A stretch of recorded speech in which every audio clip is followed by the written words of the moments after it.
We've got a machine here for GT development, and what it does is these valves, this hole right here needs to be burnished, and there's a piece of tooling right here that gets driven into that hole, and it cleans the hole up and makes it nice and true for other valve components that get assembled into this.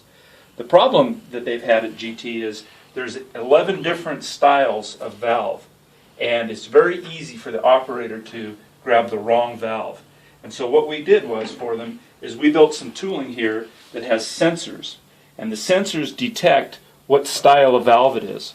So there's a probe here, and probe here, and then we have proximity sensors up here that detect how far the probe goes into the valve.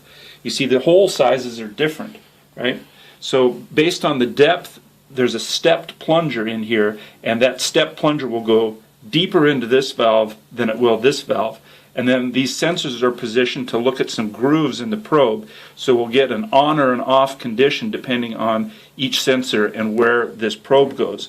So using these on-off signals that we get from these different probes, based on the depths the probe enter the part, we're able then to verify if it's the correct valve or not. Now down here what we have going on is we have a couple of optical sensors. You see some of the valves have vibroseal and some do not. And so we're looking for whether or not this is red or silver, and that sensor will be either on or off depending on whether it sees red or silver. We also have a valve that has threads. We have a valve that has threads underneath inside here, and then valves that do not. And so this sensor here is optically looking at the presence of threads or not. We can see via the sensor whether or not it's threads or not. So here's how it works. The operator will select the style of valve that they want to run.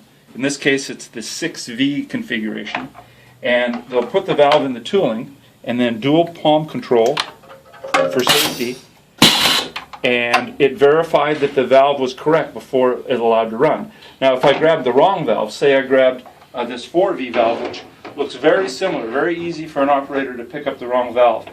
If we put the 4V valve in and we're looking for a 6V valve,